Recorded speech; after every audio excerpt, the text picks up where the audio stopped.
sagaleen kee jira. Nan hima waa'ee kee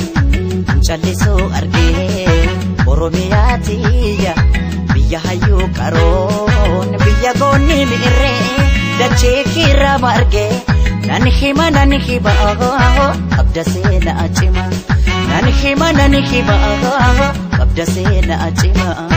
Meeqarri baa kaaftee akka of argu gootee sagalee kee sanaa ol footee gad footee fira kee lammii kee gaafa onnachiiftu gaafati garmaamtee ragaddee dhiichiftu iji diinaan boo'aa dhiiga gadi naqaa lafatu ittiin citaa dugdatu baqaqaa iji saba kee immoo si wajjin roorra'aa haamilee keetiinis deemee tabba ba'a saba keetiif iftee akka dungoo baqxee utuu hin bariidhiin haacee eessa dhaqxee si'i guuleen quufnu akka sangaa farda kan wanjoon jaallanne akka kormaa didaa onnee keetu guddate hamma tulluu ga'e jaalala saba keetu ba'aa sitti ta'e malee yoomsi dhibee ofii keef jiraachuun gab jettee gad jettee wanta ajjabaa nyaachuun garaan gooftaa abbaa jedhama mitiiree saree taatee buluu waaqni yoomsiif ree iddituu akka sonsaa duttuu akka bineensaa si dhabuun hin cimaa artistoota keessaa nan beeka madaakoo eellikoo sin fayyu ta'us atin duune jiraataa dharrayyuu haaduutu bitamtuun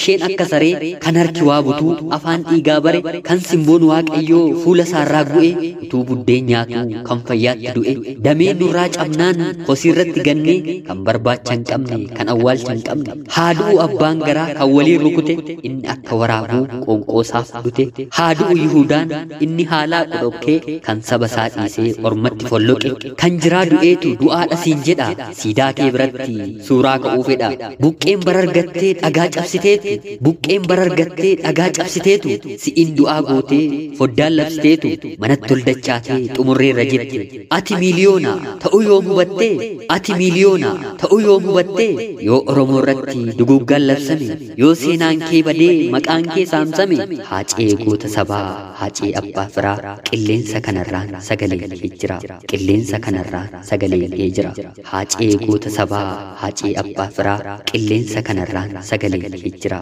qilleensa kanarraan sagaleen kee jira barreessaan faarfataa Dastaan Sirmuu sagaleen kee